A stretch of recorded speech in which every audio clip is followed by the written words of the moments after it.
a thin ghost of music in the spinet. I cannot sail your seas, I cannot wander your hill lands, or your cornlands, or your valleys ever again, nor share the battle yonder, where the young knights of broken squadron rally. Only sit quiet, while my mind remembers the beauty of fire from the beauty of embers.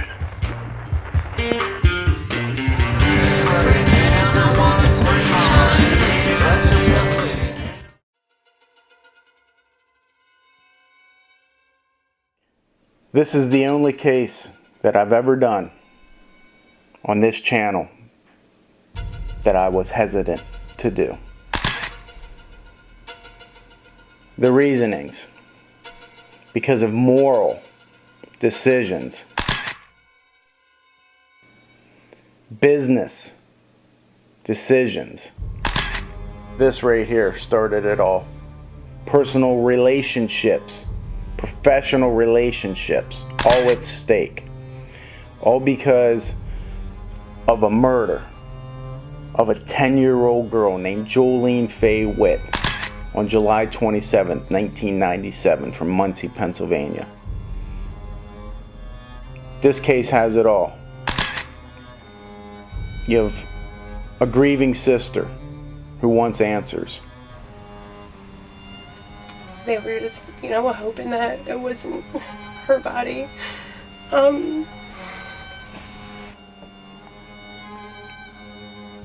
You have truths. You have deceptions. You have confessions. You have sins. But out of all that, what we had the most of is a mystery. And it was my job to figure it out. And I believe I have. I woke up, my mom was screaming that somebody broke in the house, and it was pitch black and all the lights were out and I couldn't see anything.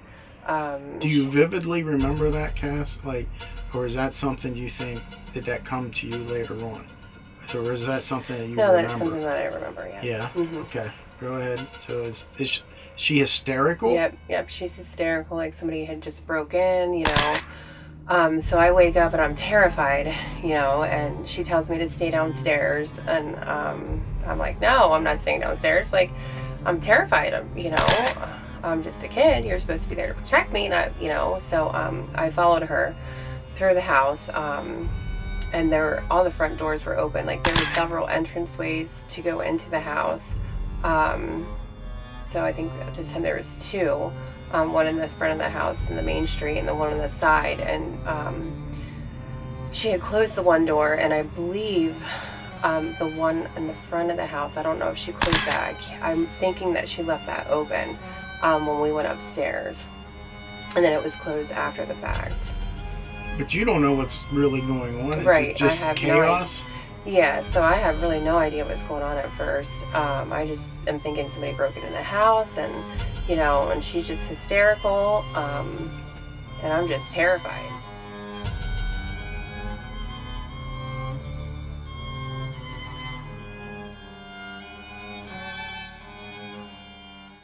All right, so today I'm going to talk about the case of Joline Witt. Now, if you watched the teaser, you know that there's some trepidation on my part of doing this case. And the reason being is the amount of, it was the first time I ever got pushback, not from a family or a community, but from my fellow brother law enforcement.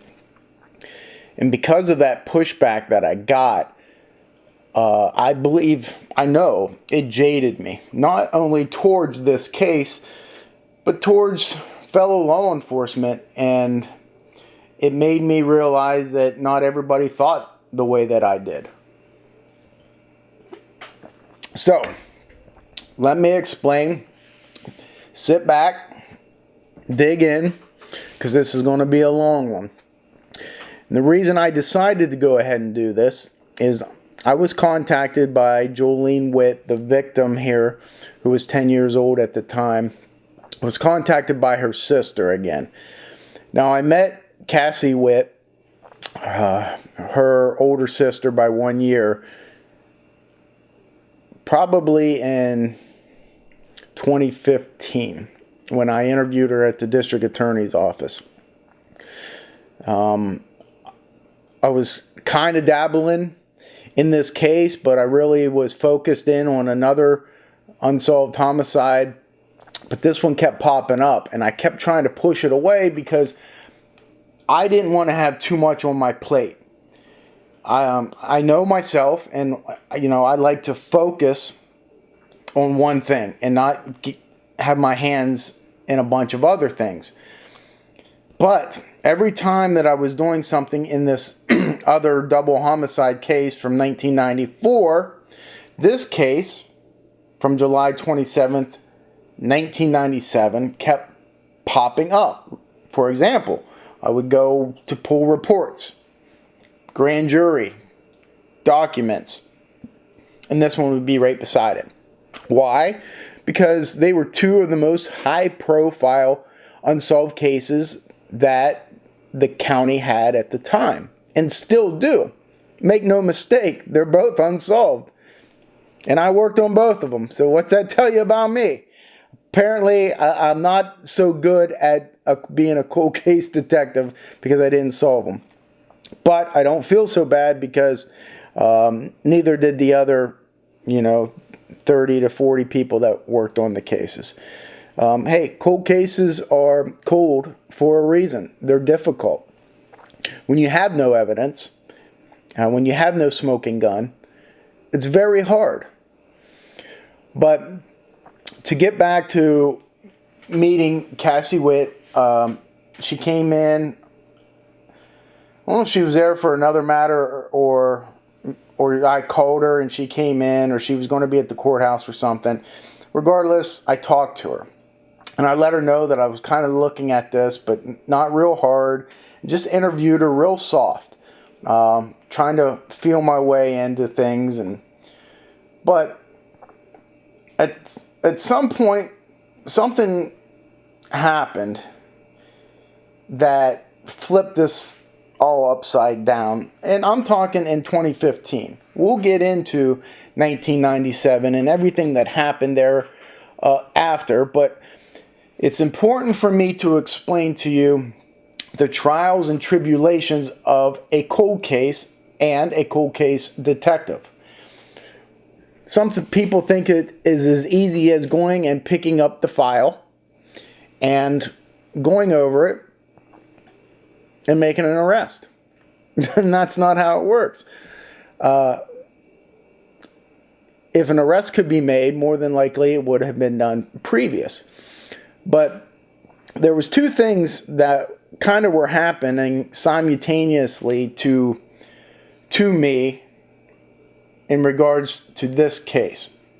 Number one, I was sitting at my desk at the district attorney's office, and I received a phone call at my desk from a news reporter. And they had asked me what cases they were doing a article on cold cases. And they do that every so often, every couple of years it seems, and it's a good thing. But they must have called the front desk. Front desk said they asked who's doing your cold cases, Detective Maines. They sent him back to me. Talk to him, and I don't normally, and I've never been a good reporter person, meaning I don't really like to speak. I don't give interviews hardly at all now, as you know. I mean, Fox News called me. Actually, I just canceled an in-studio interview with Fox News last Monday. I was supposed to go up there. I guess Mark Furman from the OJ case has a show or something, and I was to be on it, but that got canceled. I didn't do it. Bottom line is I just don't like them. Things haven't changed too much. Every now and again I'll do them depending on the situation. But I answered, hello, Detective Maines. Hey, this is so-and-so from Williamsport Sun Gazette. We're doing article on cold cases. Do you have any? What are you working on? Well, at that particular moment, I looked at my desk, and I had the Gail Matthews, Tamara Burkheiser murder, which is the one I was focused on. Big piles of stuff. But over here, I had the Joline Witt case. And I was reading it when I needed a break from reading this. I would go to that, take some notes. That's what I told the reporter. Well, right now I have this case. I have Joline Witt's case.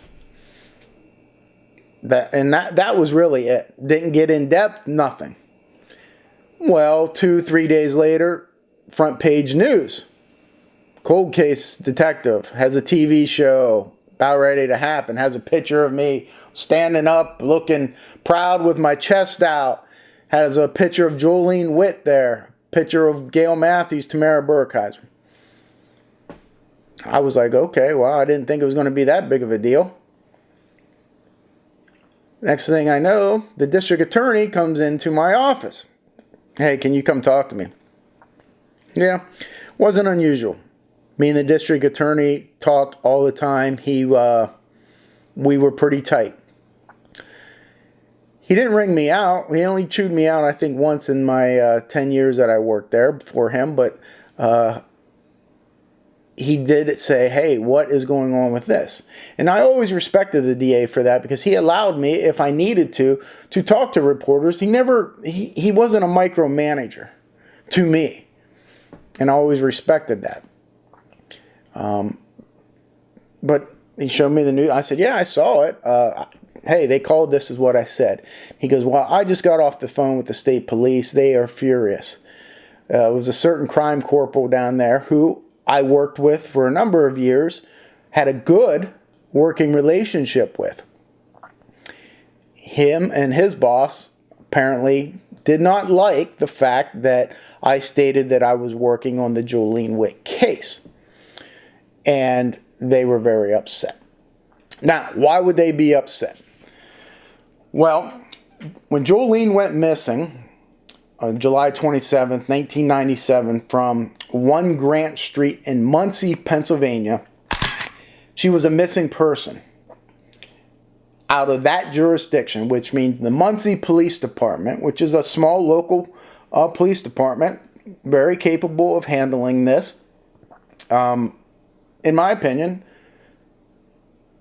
But Joline's body was found, September 6th, 1997, 20 miles away in a wooded area, which was, you guessed it, Pennsylvania State Police jurisdiction.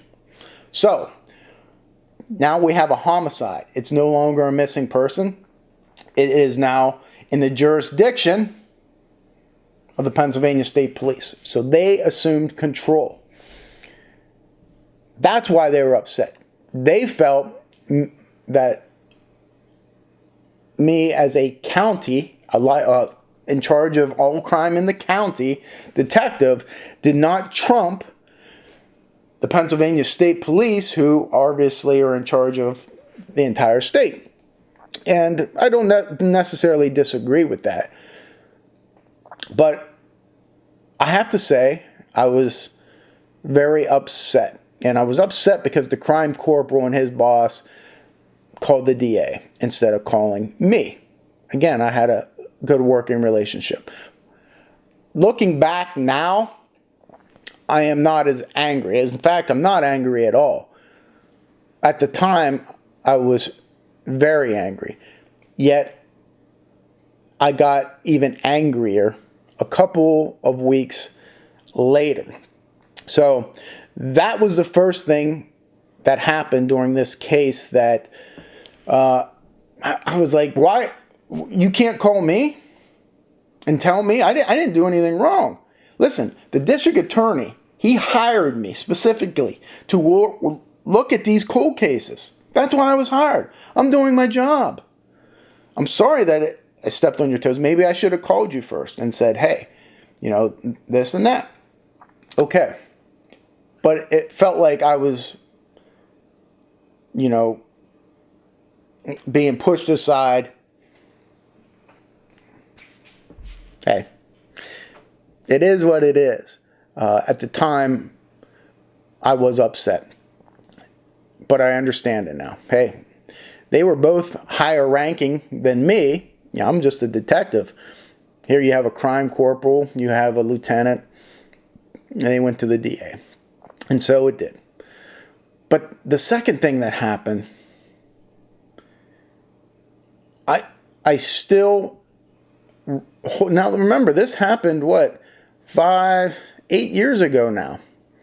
I still hold a bit of anger about, because I felt that it belittled myself in a way. And let me explain it. I'll give you a short version of this. Now, again, this is important for the audience to understand my investigation into this case, how it came about, the trials and tribulations of a cold case detective, and why it took so long and why I was hesitant to talk about it.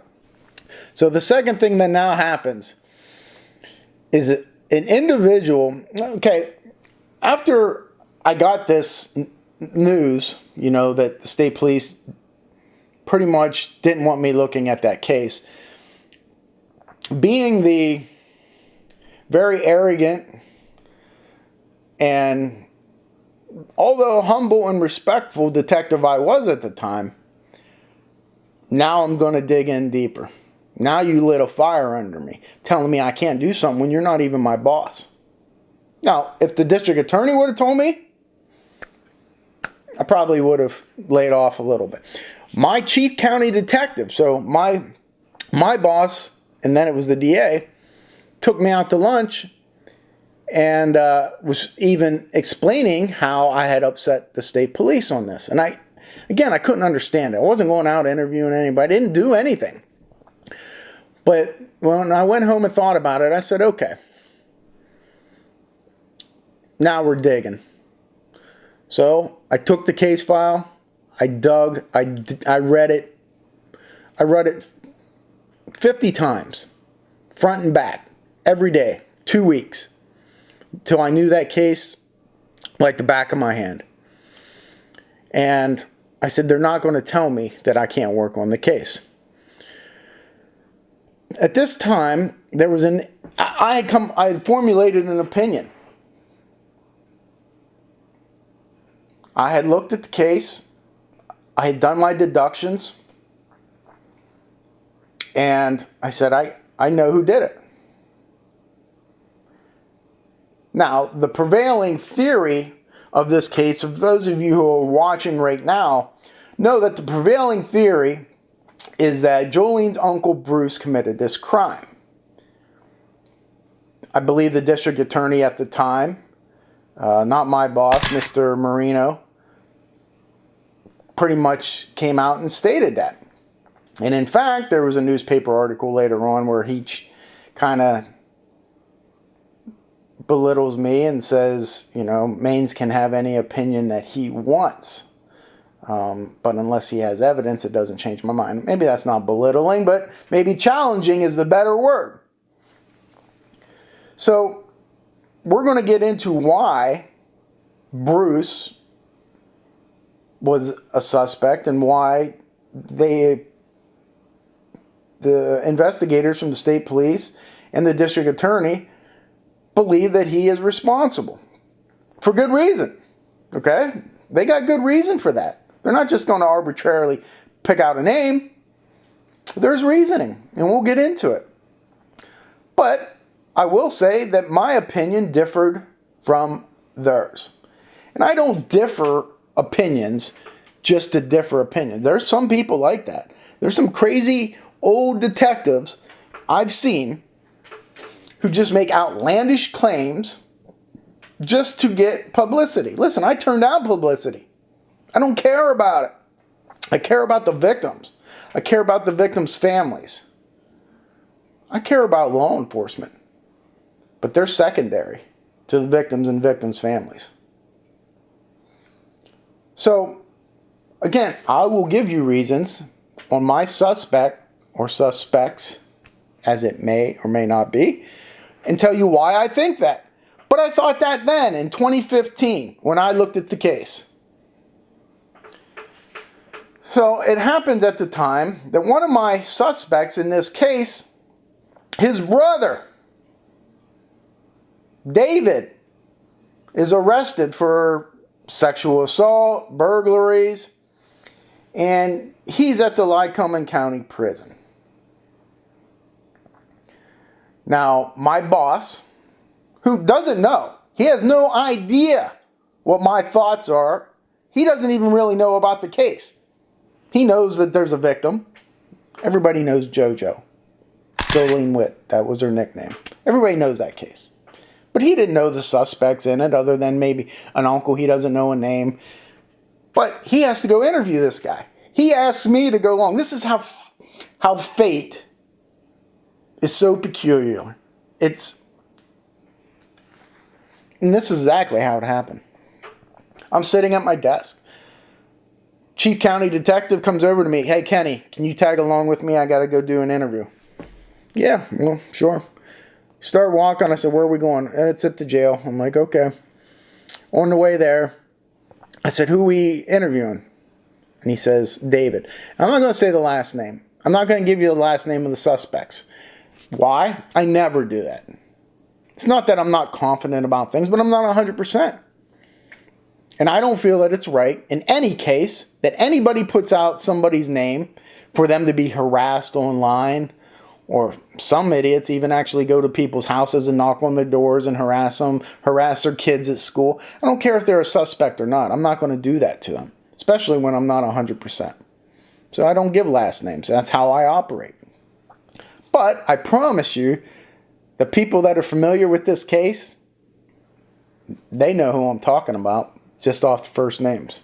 So, with that said, he says we're going to go interview David. And he gives the last name. Well, right off the bat, I know who it is. It's my suspect's brother. Now, think of how I felt. I just got done reading this case 50 times over. I've come to formulate an opinion of who did it. And now I get a chance to talk to the main suspect's brother. And he's in jail, which means he's vulnerable. But remember the warning that I got, that I was not to stick my toes in this case. That's the warning from the state police. My district attorney did not give me that. He did not give me that, to his credit. He didn't tell me to keep going. He just didn't tell me, to stay out of it. So, we get there, start doing the interview. Chief County Detective, he's doing all the talking. I'm just observing, waiting for my moment, thinking, what am I going to say? Am I going to say anything? And I said to myself, I got to. I would be doing a disservice to the community, to the people that hired me, to JoJo and her family, if I didn't at least plant the seed that I know. So, what I did was called a little bit of compromising. It's a word I've learned throughout my life in relationships. If you want them to continue to exist, you have to learn to compromise. So I said, well, I will not interview him, but I will plant the seed. And that seed was this. As soon as the Chief County Detective got done asking his questions, he looked over at me like he always did, which I knew was coming, and he says, Kenny, you got anything to add? To his surprise, I said yes. And I could see him look at me like, what do you... I said, your brother ever done anything bad in his life? And he's like, no. I said, your brother ever murder anybody? No. And you can see he's still, nothing is formulating. Listen, as a detective, you're trained to pick up on these things. Even as a detective, if you're just a normal person, you'd pick up on them. And then I said, does your brother know anything about the murder of Joline Witt? I would not be underselling this if I would say that it looked like he took a crap in his pants. And I just read my own report that I wrote after this. He started stuttering and stammering. Now, this isn't even a suspect. This is the suspect's brother. No, not that I know of. No. I said, all right, thank you. And I got up and left. Retrieve our guns from the Sally port, put them back in, get in the car. Chief County Detective looks at me like, what was that? So I told him. He said, I thought I told you not, stay out of that case. And I looked him in his eyes and I said, did you see the change in expression when I asked about Joline? Yes, absolutely. That's why I asked. And that was the end of the story. So, now I haven't reached my anger yet. I got the response that I wanted, meaning he knows something. Because if he didn't, he wouldn't have that response. Within a few hours, I do my report, I turn it in. Next day, I get another visit from the district attorney. Kenny, come in my office. So I go in there. He's like, did we not just have this discussion 2 days ago? I said, yes. He said, what are you doing? So I explained it. And like a good leader, like a good supervisor, he listened. He didn't yell. He didn't have to exude his authority down on me. He listened. He hired me for a reason. And when I got done and I told him, hey, this guy did, my belief is this guy's brother is involved. I had the opportunity to speak with him. I couldn't pass that up. I didn't interview him. I just planted a seed. That's all. He was like, well, that seed got me another call from the state police, and they're furious. And in fact, they said you are not to ever speak to anybody in regards to this case. And I'm like, how is that possible? What do you mean? Explain that to me. And this was the explanation. If a witness comes forward and knocks on our door at the district attorney's office and says, hey, I'm here to see Ken Maines. I have information about the murder of Joline Witt. I am supposed to come up to the window and say, I'm sorry, I cannot take your information. You need to go 10 minutes drive to this Pennsylvania State Police barracks and talk to them. See, now my anger is coming back. I'm trying very hard to suppress this anger that has built up in me over the years and has actually crippled a lot of relationships that I probably had.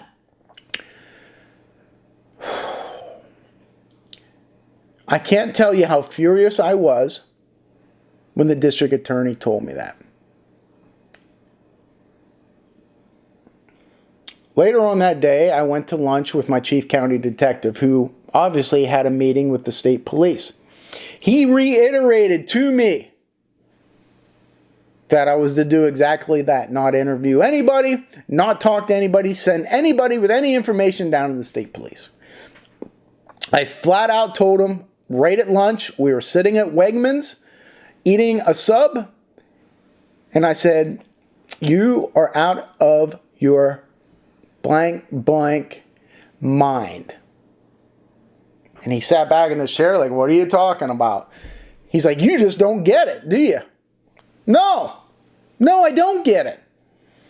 You're telling me that somebody after 20 years has worked up the courage to come give me information because he can relate to me or she can relate to me.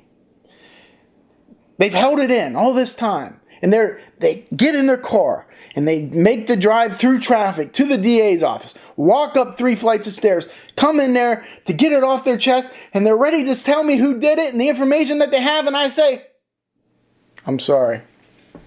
Stop right there. I can't take your information. Please drive 10 minutes to the Pennsylvania State Police and give them the information. Now, is it just me, or is that the most asinine thing you've ever heard in your entire life?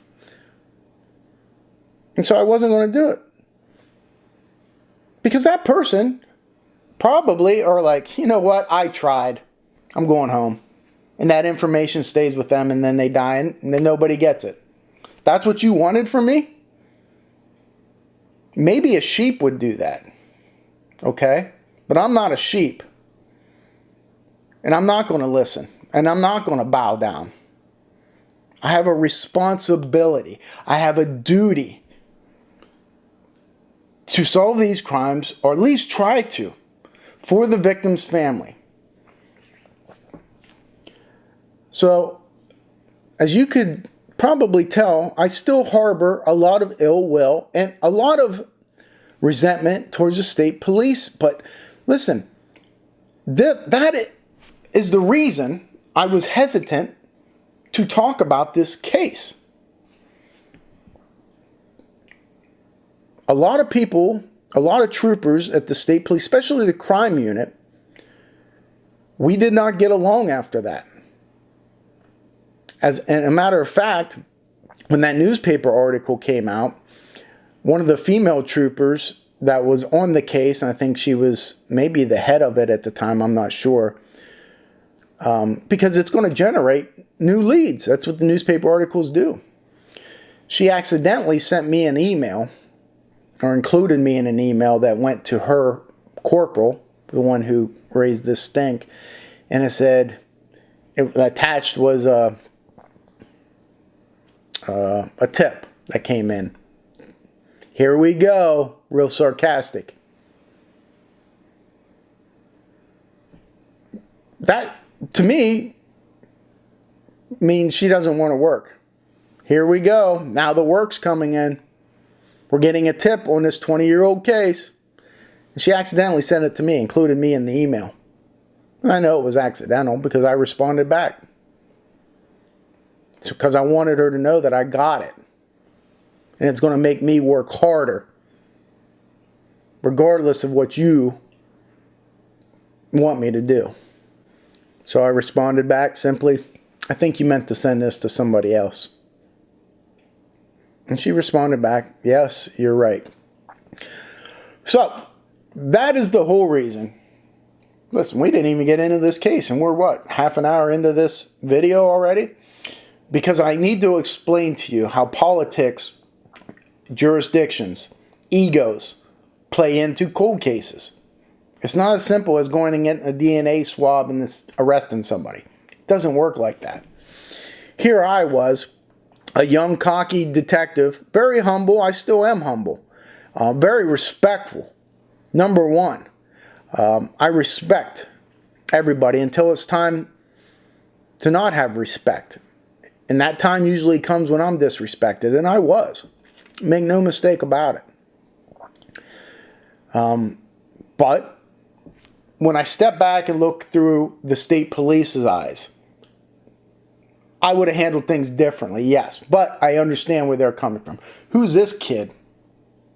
Been at the district attorney's office for 3 years. Been a cop for, 10 years. Whatever it was. Who's he coming in, working on this case, thinks he can solve it? Hey, listen, that's what I was hired to do. I'm not trying to step on people's toes. But if I have to, I will. Then and now.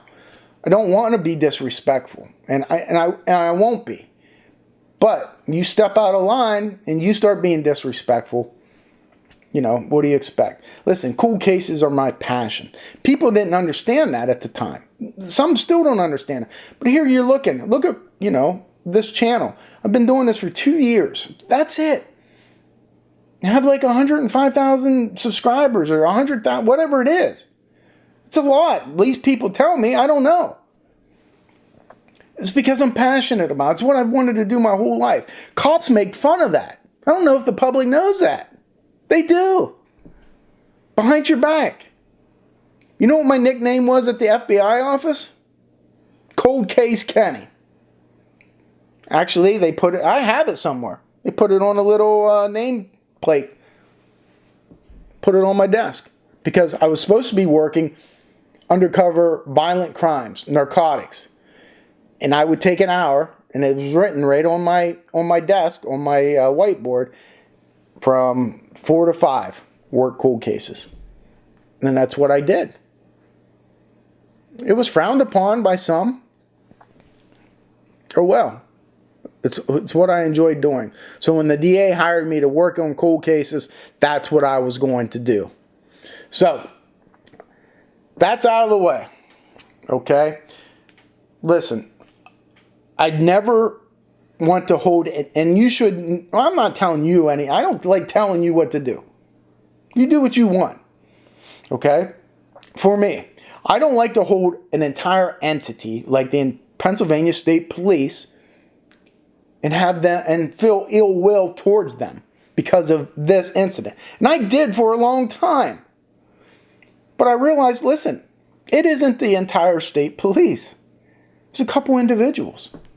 I worked undercover narcotics with some of the best state police officers who are still friends of mine to this day. What, am I going to hate them because of the actions, because they work for the state? No. So, I used to get that with drug dealers that I'd arrest. I'd chase them down a block, catch them, put them in jail. We're sitting back there. I'm trying to talk to them. They just, F you, F you. I said, why? You're a cop. I said, yeah, but you don't know me. Doesn't matter. You're a cop. I hate all cops. So I learned from that, And I tried to tell them, maybe I'm different. Okay? You don't know me. You can't lump everybody under one umbrella. They did. Anyhow, this is not a philosophy lesson. You guys are here to watch and learn about this case. Now that I've set the tone of it, let's get into it. Let's get into the case of Joline Witt. So Joline Witt, age 10, goes by JoJo. 120 pounds. She's described as big boned. I can't tell that in pictures that I see, but you have to go by what they tell you back then.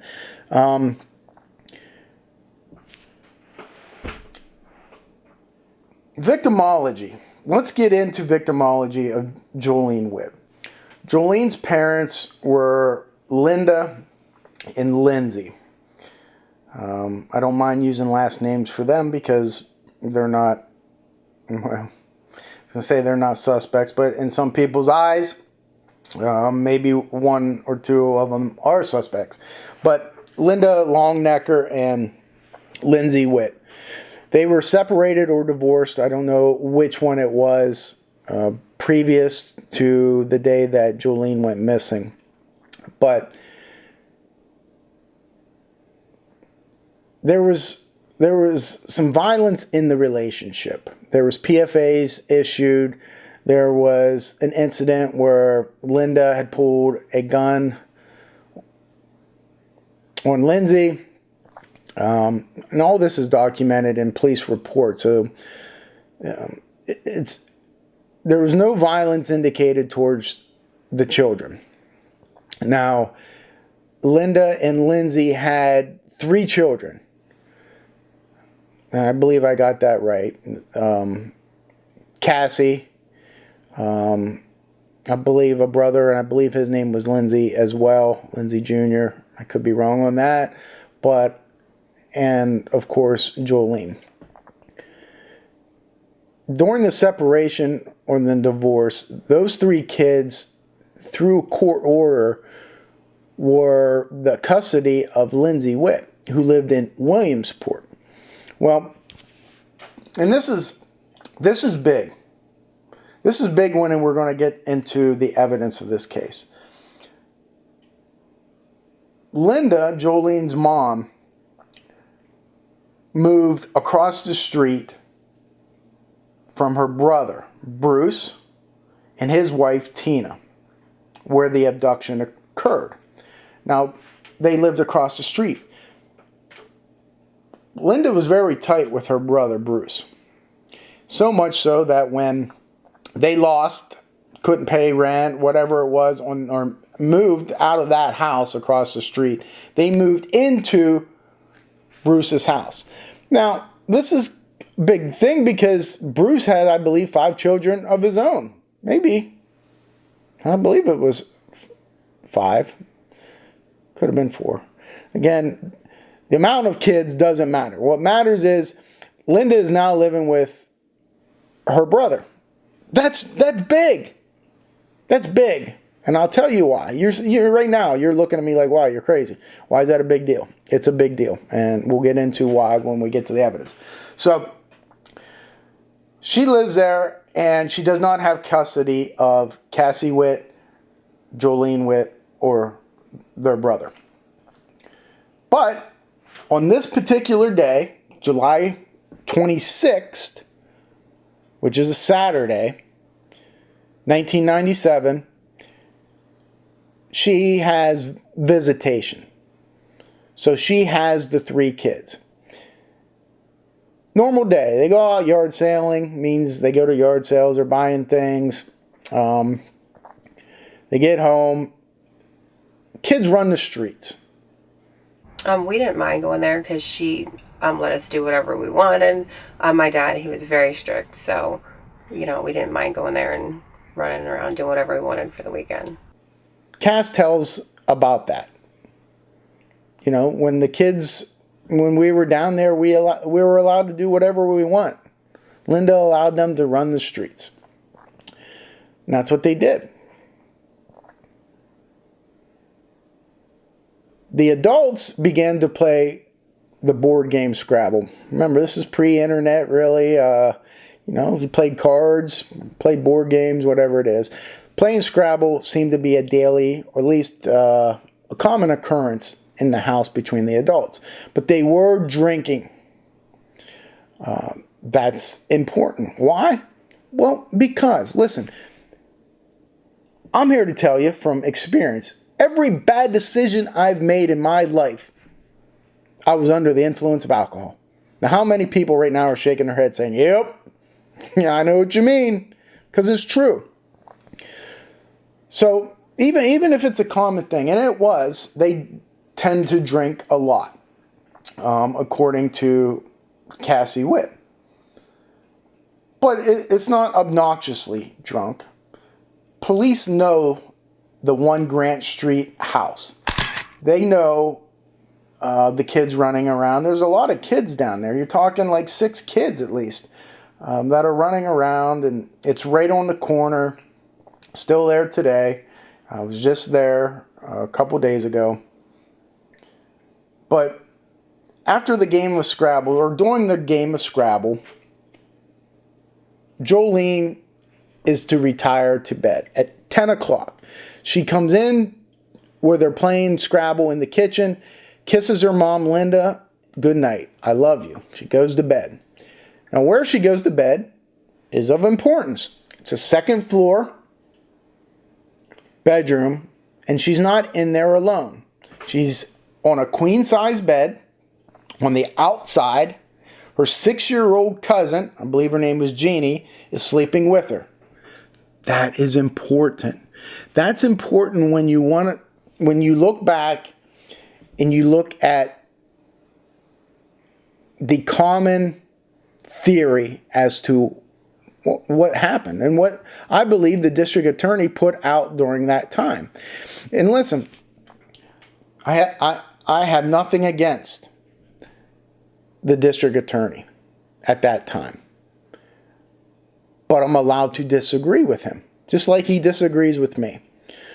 But that's important to where she was sleeping. They didn't have normal bedrooms. Why? Because they didn't live there. That is huge, everybody. Everybody assumes that Joline Witt got abducted from her home. It's simply not true. She got abducted from her uncle's home where she was staying for that weekend. This is going to be important when we get to the evidence, folks, so don't turn off just yet. Cassie Witt, age 11, 1 year older than her sister, goes to sleep on the love seat in the living room. They were all playing a game and drinking, which I believe that was like the normal thing for the weekend. They just let us stay up till whenever we wanted. So we would just sleep on the couch or sleep upstairs, or, we just chose to sleep wherever we felt like sleeping. Okay. So on this night, where did you sleep? I ended up sleeping on the couch downstairs. Kids all start going to bed early. Adults, 3 adults in that house. That's important. 3 adults are in the house. They go to bed later, around 2 a.m. Finish up the Scrabble game, go to bed. Linda, Joline's mom, goes to sleep in the living room with her other daughter, Cassie. She sleeps on the couch. Bruce, the main suspect in this case, and his wife go upstairs where Joline is sleeping in a bedroom up there. So there's another bedroom, a child sleeping in there, and they sleep in with the baby in their main bedroom. Around between 2 and 2:30, Tina, Bruce's wife, looks in and sees Joline sleeping. Remember, she's on the outside of the bed. She can see her. She's sleeping. All good. They go to sleep. At 4 a.m., Linda wakes up from the living room couch where she went to bed 2 hours ago, and she doesn't know why she wakes up. She tells the first responding officer that she wakes up because she has to go to the bathroom. But in another report, it's that she woke up because she heard a bang, a noise. But regardless, she wakes up and she sees the front door open. Now, this is alarming to her, number one, is because everybody indicates, the 3 adults anyhow, that all the doors were locked. And there seems to be quite a bit of number of doors. At least there's one in the front that leads to Main Street. There's one on the side that leads to Grant Street. And then you have patio doors in the back that lead to the back porch. So the front door is open and it goes right to the street. The side door that's facing Grant Street, apparently there's 2 doors. There's a door that if you're on the outside of the house, you open up, and then it leads to another door, but that door was supposedly closed. But 3 doors all open. And they double check these doors. All 3 adults say that. 2 of them say double checked. They were locked. Well, how do they become opened? Okay. So that's a number 1 red flag that I have down here, are these doors. All right. So tell me what this is right here. So this is the house where we stayed and came to visit with my mom and Joline on visitations. This is the house that Bruce owned, my mom's brother, and this is where we were that night of the disappearance. And there's 2 doors, you say? Yeah, So there's a front door right here, and then right over here to the side would be the second door. And both of those were open? Yeah, they were wide open. Now, these windows in this house, can you point out which is the room Joline is in? Is it on this side? It'd be this one right here, behind the tree. So the one up above the little alcove or whatever? Yep. Okay.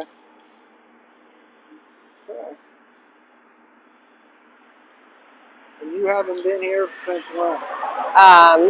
Oh my gosh, years. Every now and then, my friend lives down the street around the corner. I don't come down here very often. So maybe once every couple years, I might drive through here.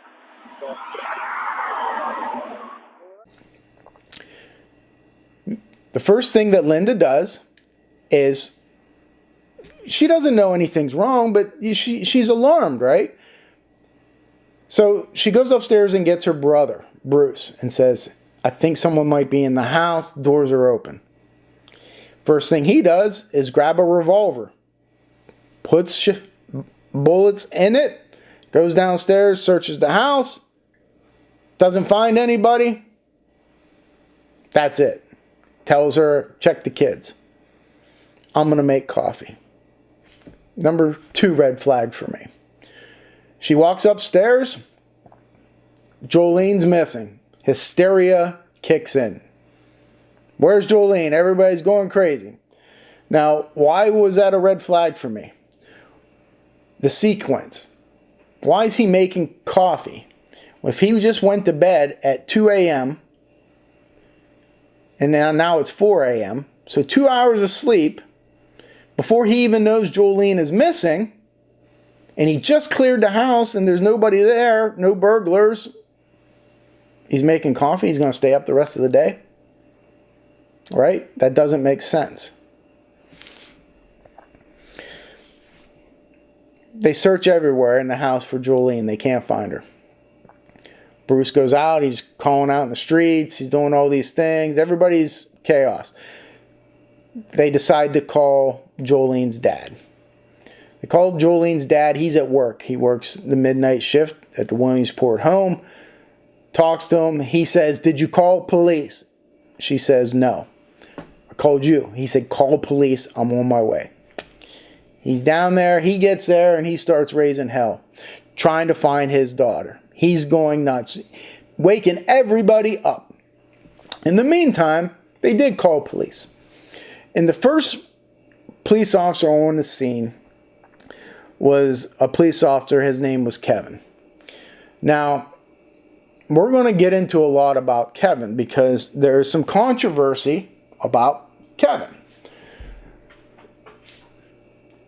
But he gets there and he joins in on the search. He takes the first reports of what happened, and they can't find Joline. On Sunday, 27 July 1997, at approximately 04:54 hours, I was on my way to my residence after getting off duty when I heard a radio dispatch for a missing juvenile on the state police radio frequency. The missing juvenile was in Muncy. I radioed Lycoming County Communication Center and advised that I would handle the call myself and to advise the state police that I was responding. I then asked County for details while en route. County advised that there is a missing child from the residence of 1 Grant Street, Muncy. County stated that the mother had called and said she awoke to find her 10-year-old daughter missing from the house and the doors standing open. As I was responding to the scene, I asked County if it was the Longnecker residence, and they confirmed that it was. I arrived at the scene and parked on Grant Street. As I was walking across Grant Street, the door to the residence opened, and I was met outside by Linda, Bruce, and Christina, all of whom were known to me. Linda was crying somewhat and said that her daughter, Joline Faye Witt, was missing from the house. I asked everyone to come inside so that I could use the telephone and get a general police alarm and NCIC entry made. I then obtained the necessary information and requested County to do a broadcast to make the NCIC entry right away. Now, is that it? Well, that's it for the missing part of Joline Witt. Kevin, the Muncy Township police officer, remember it happened in Muncy, he does everything correctly. He notifies the state police, he calls in the dogs, he goes and wakes up his chief of police. After a quick check of the area without success, I had the dispatch center call Chief Sutton and ask him to meet me outside his residence. I went to his residence in person and advised him of what we had seen and taken place. I also advised him that I believed that this was a possible abduction or At the very least, a very suspicious disappearance. He gets the correct information. He interviews the right people at the right time to get their emotions. He does everything correctly. Yet, he, by some private investigator and some other people, claim was the person responsible for Joline's disappearance. The first indicator of this, according to these people, is that Kevin was off duty. He was actually on his way home when he heard the call come across the dispatch. It was actually being dispatched to the state police. Kevin intercepts that call and tells County, hey, I recognize that address of 1 Grant Street. Is that the Longnecker residence? Yes, it is. County, I'll respond. So this is at 04:54, something like that, in the morning. He's on his way home, but he jumps that call. Now, why? Now, this private investigator that testified or gave a statement said that he has a hero complex, and he's the one who's actually involved in it. Remember what I talked about earlier about, some crazy theories and people putting them out there? When you have no evidence, you can't make those assertions. Well, you can, but you ruin somebody's life because of that. Now, Kevin has gone on in life to have been arrested multiple times. Never moved from the area. And he has sent me numerous messages a couple years ago where I felt he has a very heavy burden of guilt on him. It is not because he's responsible for the disappearance of Joline. It's because he was the first one there. And maybe he feels that he could have done more, which I disagree with. I believe he did everything correctly. I never met the guy once. His police reports on this case were some of, if not the best police reports I've ever read. And I've read thousands from different states, different countries.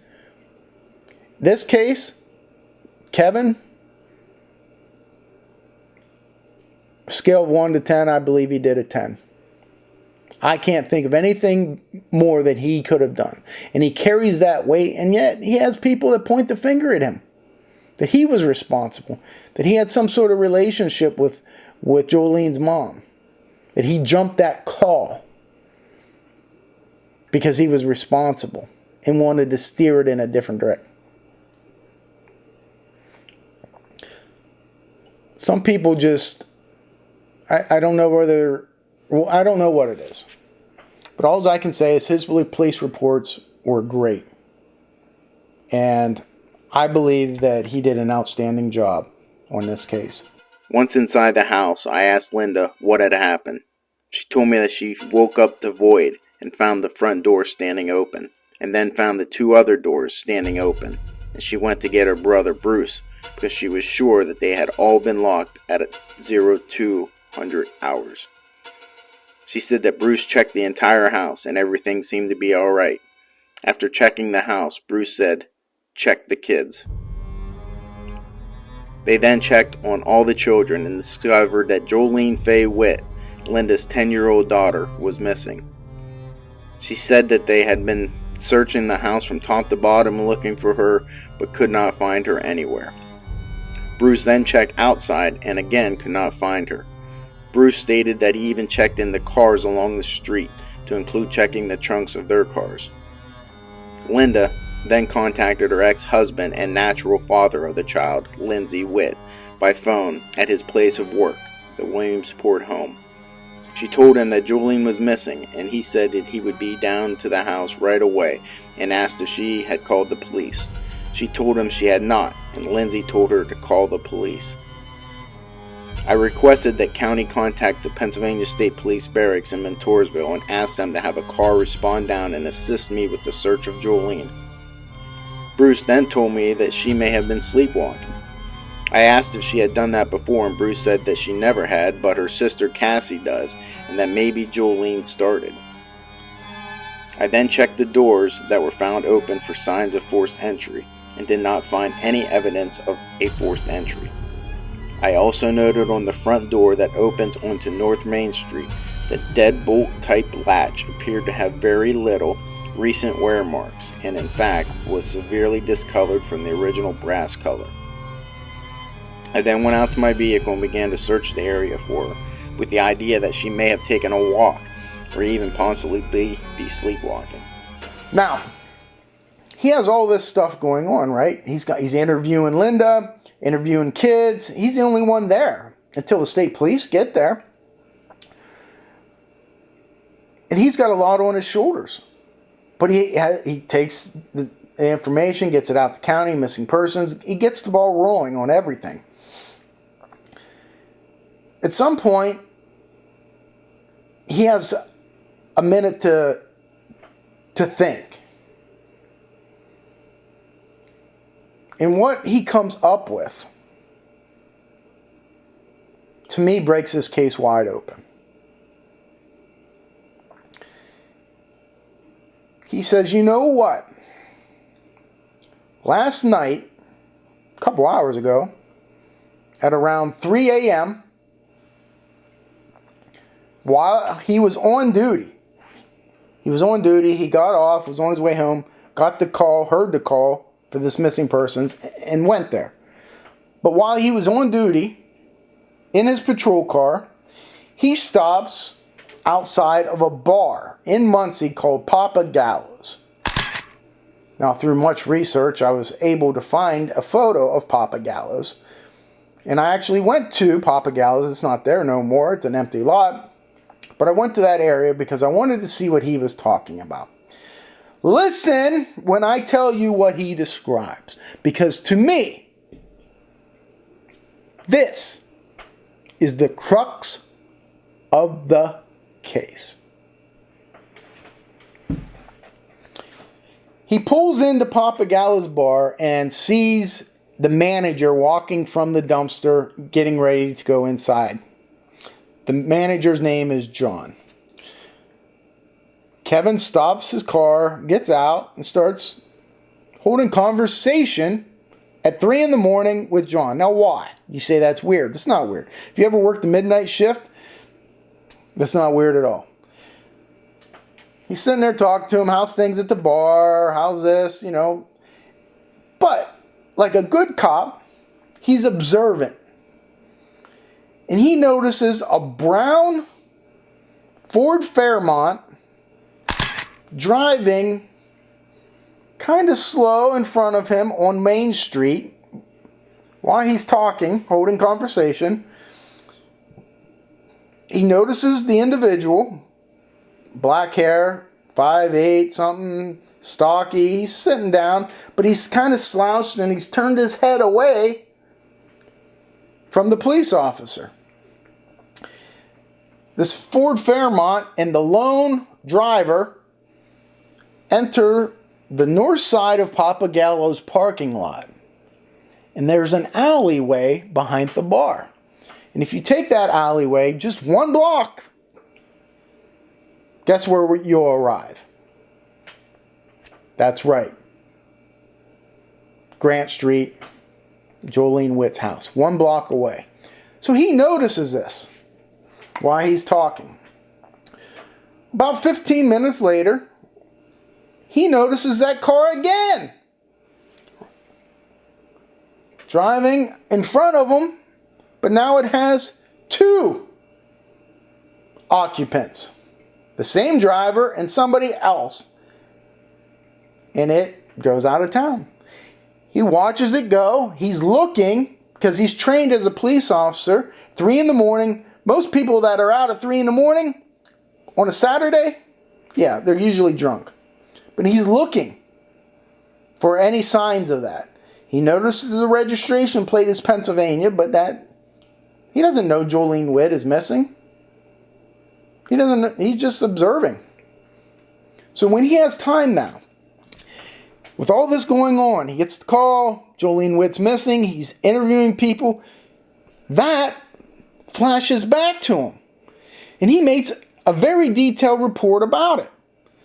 Now what's important about that is he didn't wait 10 days. He didn't wait 10 years to recall it. That's why getting the police reports, the first 25 pages of it are the most important. Because that's when it's fresh. He annotates it. He writes it down, very detailed, what he saw. On Sunday, 27 July 1997, at approximately 2:45 a.m., while on patrol in a marked police car and in full uniform, I drove through the parking lot of Papa Gallo's Bar at 308 North Main Street, Muncy. The location of this bar is 1 block north of the Grant Street house where the abduction took place. While going through the parking lot, I observed the bartender, John, at the rear of the establishment, walking towards the front. I then pulled up alongside of him at the front of the bar next to North Main Street and proceeded to talk to him. We were both standing alongside my vehicle, which was parked on the south entrance into the bar. We stood there talking about different things that had happened in and around the bar for some time.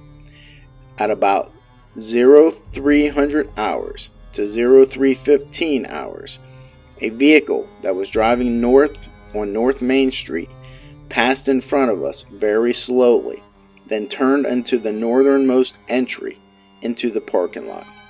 The vehicle drove around the back of the bar and exited through the alley entrance that leads to Mechanic Street at McCarty Alley. The vehicle was a two-tone brown-colored vehicle similar to a Ford Fairmont or Futura.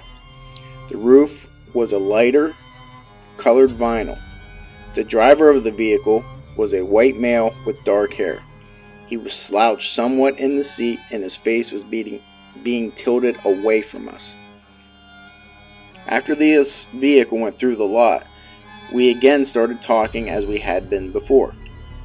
At about this time, I received an hourly status check from the Lycoming County Communications Center and advised OK. At approximately 0335 hours to 0340 hours, that same vehicle again came driving north on North Main Street and passed in front of us at the bar. The vehicle was driving slower than traffic normally drives, and as it passed by, I could see that there were now 2 persons visible in the front seat of the vehicle, both approximately the same height. As the vehicle passed, it was in a well-lit area, and I could see that the vehicle also had pinstriping that kind of outlines the shape of the car. The driver of the vehicle was still slouched and gave me the initial impression of that of a drunk. I observed the vehicle pass by and continued to watch it closely for any violations to indicate a possible DUI. The vehicle continued north out of the borough, and I observed no violations take place. As I was watching it, I did note that the vehicle had a PA registration plate. Officer's note: this vehicle is the same type, style, and coloring of a vehicle as that of Steve. The driver of the vehicle could also easily be Steve from what I was able to see of the driver that night. The next day, after everybody now knows Joline Witt is missing, a worker from the Muncy sewer borough who was working Sunday morning when all this chaos is happening, everybody looking, he notices a brown Ford Fairmont at about 6 in the morning, coming across the bridge from Montgomery into Muncy, traveling in that area within blocks. He says, I know who the driver is. I didn't think much of it, he says, until I saw that same vehicle parked at Grant Street later on that night. So, it's the same car, folks. You have an individual who is identified as Steve. Steve is observed in this brown Ford Fairmont, driving by himself, makes a loop around the bar, down the alley, heading towards Joline Witt's house, 1 block away. A few minutes later, 2 people are now in that vehicle, and they come and they're gone. That same vehicle is then, and this is at 3:15 a.m. Joline went missing between 2 a.m. and 4 a.m. This car is seen 1 block away from Joline Witt's house at 3 a.m., right in that time gap. And it has ties to that house. Because the sewer worker says, listen, I saw it, and I saw the guy, and I know who he is, Steve, coming into town at 6 in the morning. Later on that day, I go by Grant Street, and it's parked there. So, like a good investigator that Kevin is, he tracks down this person and finds out who he is. And again, his name is Steve. Of course, they're going to interview Steve. But that doesn't take place right away. Because when they're interviewing Linda, hey, who could do this to you? We want to know your past relationships. We need to know these people. She says, hey, I really didn't date too many people. These are the people. They check them out. But there's one guy in particular whose name is Alan. Alan and me, yeah, we kind of hooked up one time. He used to live here in Bruce's house with Bruce up to just a couple weeks ago. And then he moved out. You know what's interesting about that? Is when they asked her, is there anybody that we should talk to? She said, Alan. And they said, why? They said, it was Joline close to him? She said, yeah, they got along. He liked her, played with her. So what does Kevin do next? He goes and interviews Alan. Alan lives 15, 20 minutes away in a trailer. They go and interview him that morning. Where were you last night? Oh, I was out drinking. Oh, I was really, really drunk. Scale of 1 to 10, I was like a 9. If I was a 10, I'd have been passed out. I was about a 9. Actually thinking we got kicked out of a bar. What bar did you go to? Went to a few bars. Went to Mayor's Bar. Went to the Finish Line. Went to Brandon Cafe. Who were you with? I was with a girl named Monica. A guy named Steve.